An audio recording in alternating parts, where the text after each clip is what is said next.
Hello and welcome to Philosopher Nations, where we explore the insights and ideas of the classical Stoic philosophers and consider how they could enhance the quality of our present-day lives. Today we are going to talk about Marcus Aurelius, one of the most well-known and significant Stoics in history. Marcus Aurelius ruled as the Roman emperor from 161 to 180 CE. He was a philosopher as well, and one of the most important works of Stoicism is the Meditations, which he wrote. In this work, he offered his own perceptions and views on adhering to the principles of Stoicism, such as reason, virtue, self-control, and harmony with nature. Not for the benefit of the broader public, he authored this book for his own personal growth. He had to deal with a number of challenges and sufferings during his rule, such as wars, plagues, uprisings, and personal losses. He never, however, let these outside forces dim his inward happiness and contentment. He tried to act with fairness, wisdom, boldness, and moderation in every situation. On April 26, 121 AD, Marcus Aurelius was born in Rome. Marcus Ennius Verus was his given name at birth. He hailed from a wealthy, illustrious family with ties to the imperial palace. When he was 3 years old, his father passed away, and his mother and grandfather reared him. Greek, Latin, rhetoric, literature, history, law, and philosophy were among the subjects he was taught by several tutors who gave him a good education. He had a keen interest in philosophy, and Junius Rusticus, one of his tutors, introduced him to Stoicism. When Marcus was 17 years old, the Emperor Hadrian noticed him because he was looking for a successor. Hadrian designated Antoninus Pius as his heir, with Antoninus agreeing to do the same for Marcus and another youngster called Lucius Verus. Marcus was given the title of Caesar and joined the imperial family as a result. Antoninus Pius succeeded Hadrian as emperor in 138 CE. Marcus was given numerous tasks and awards, and he was treated as his son and a fellow employee. In the year 145 CE, Marcus married Faustina, the daughter of Antoninus. They had 14 kids together. Man was a dog. Marcus pursued his philosophical studies as well, working with a variety of teachers such as Herodes Atticus and Foronto. Marcus Aurelius succeeded Antoninus Pius as the next emperor in 161 CE. He made the decision to make Lucius Verus, his adopted brother, his co-emperor.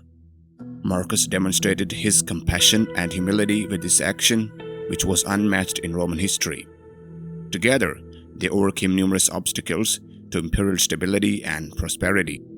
One of the first issues Marcus Aurelius had to handle was a conflict with Parthia, a rival empire in the east that threatened on Roman territory in Syria and Armenia. In the year 162 CE, Marcus assigned Lucius Verus to command the Parthia expedition. After suffering significant losses, Parthia sent a request for peace in 161 CE, ending the conflict. However, a fatal sickness that ravaged the empire was brought back by the triumphant Roman army. The Antonine Plague, or the Plague of Gallien, are two names for this illness.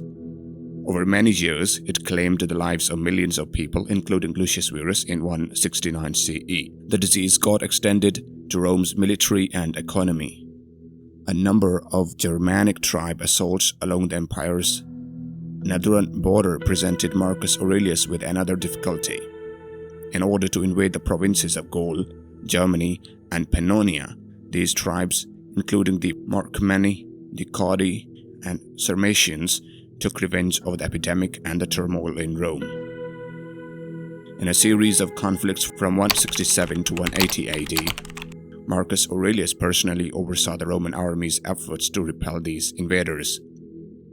Despite the brutality and expense of these battles, Marcus Aurelius was able to drive the invaders back and establish the boundary. Marcus Aurelius demonstrated his courage and leadership during these conflicts.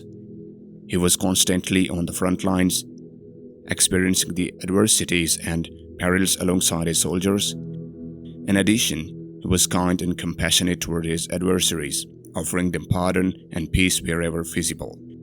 He was regarded as a father figure and a just leader by his troops and his people. Marcus Aurelius never gave up his philosophical beliefs despite the pressure of his rule. Throughout his military adventures, he penned his meditations in Greek to keep himself mindful of the Stoic ideals that had inspired him throughout his life. As a personal journal and self-help book, he wrote to himself in his writings. He didn't want them published or available for public consumption. Marcus Aurelius' personal life was complicated and difficult. He adored his wife Faustina, but he also put up with her extravagance and rumors of unfaithfulness. He grieved greatly for the numerous children he lost to illness or miscarriage. Commodus, his surviving son, disappointed him because he didn't seem to care much about politics or philosophy. He made an effort to teach him and get him ready for the throne, but he was also worried that he would reverse his accomplishments and bring down the kingdom. After an extended illness, Marcus Aurelius passed away in Vindobona, modern-day Vienna, on March 17, 180 CE. Age-wise, he was 58. Commodus succeeded him and ruled as the only emperor. His worries were well-founded because Commodus turned out to be a ruthless and inept leader who squandered Rome's wealth and reputation. When he was killed in 192 CE, the Nerva Antonine dynasty was overthrown and a time of civil strife and anarchy began.